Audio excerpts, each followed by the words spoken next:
I have a backdrop now. Also, today's video, once again we're in the physical realm, is going to be another painting of a shirt. This time this is a shirt just for me. It's not going to be on my Etsy store. However, if you are interested in buying one of my hand-painted shirts, I do have an ongoing sale on my Etsy store where all Halloween-themed shirts are 20% off until the end of November. For today's project, this is the shirt I'll be painting.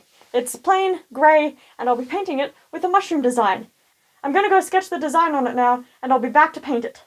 The sketch doesn't show up super well on camera, but here it is. Let's dive right into the painting process. There are two elements to this design, the mushrooms themselves and the greenery and plants around them. I started with the plants. I mixed 3 shades of green paint and began dabbing those shades of green onto the shirt in patches to make a moss texture for everything else to grow out of.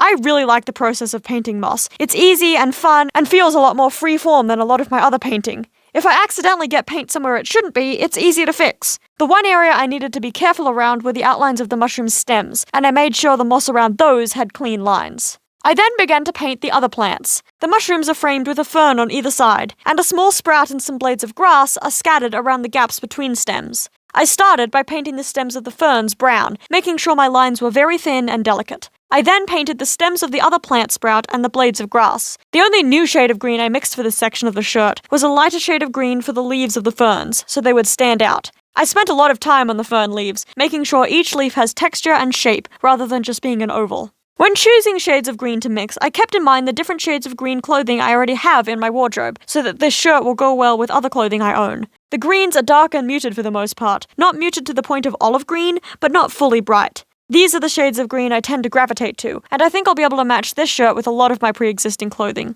The final details I added with the plants were the tiny leaves on the sprig. Then, well, we cut right to most of the mushrooms being painted. I've made mistakes when recording before, but I think this is my biggest screw-up yet. I completely forgot to press the record button and didn't record the largest chunk of my painting in this project, and I'm so mad at myself. I can't even go back and redo it like I sometimes do with my digital art, since I don't have another spare grey shirt to paint. For now, I'm going to just skip past this section of my work onto the final details of the shirt, but when I'm showing off the shirt, I'm going to take the time to talk a bit more about the process of painting the mushrooms. Please hold while I slam my head into a wall. These mushrooms are shaggy inkcap mushrooms, which are my favourite species of mushrooms for looks alone. They're named for the inky black liquid that they dissolve into after releasing their spores, and you can learn more about that process in the video here, where I turn several mushrooms into fairy characters. The dripping black ink look of these mushrooms is what I love about them, so I put extra care into painting those drips, one mushroom at a time.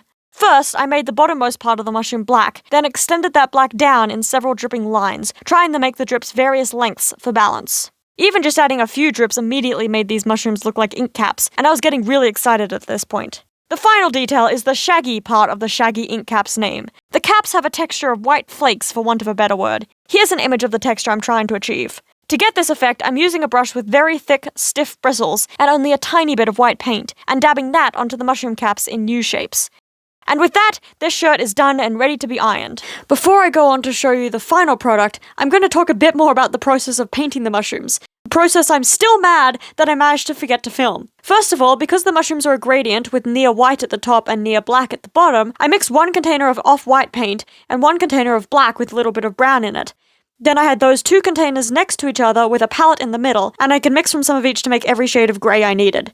I started with the stems, painting them white with a little bit of grey at the edges for that shading effect, as well as some grey right under the caps. I then started working on the caps themselves, starting with white at the top, then gradually adding a little bit more black to my paint at each layer to gradient down. I also didn't make the gradients smooth on purpose. Some of the brush strokes are visible and everything because obviously in the actual mushrooms the gradient isn't all airbrushed on and perfectly smooth. I completed 1 mushroom at a time before moving on to the next. Well, actually first I completed all the stems, then moved on to the caps. And I did the caps 1 mushroom at a time before moving on to the next to make sure all the paint on that mushroom was still wet and blendable the whole time.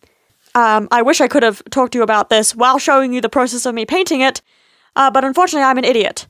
So, yes, I'm going to be bitter about this for a while, I think.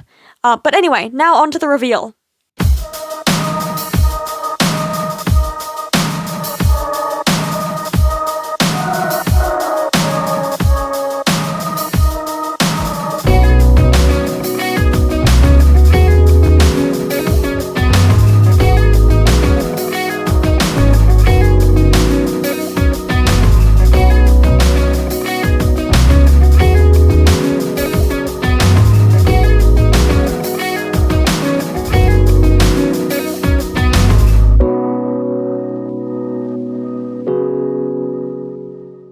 So here it is, already on me, which is unusual. I usually like hold it up and show it off before putting it on, but it was finished earlier today and I just, wore it. I'm super happy with it. Also, I have inkcap mushroom earrings to match this. I made these a couple years ago. They're clay. They're very heavy, but they're comfortable enough. I'm super happy with it. It's like my favorite mushroom, and they look so good, and I'm still disappointed that my footage didn't work out quite well, but I'm super happy with the result. I'm definitely going to be wearing these a lot. I think I designed them in a way that they'll go with a lot of stuff in my wardrobe. Speaking of which, here's a couple clips of me showing off me wearing them with different stylings. Yeah. I don't know really what else to say. Thanks for watching. If you like hand-painted clothing, check out my Etsy store, linked in the description. Bye!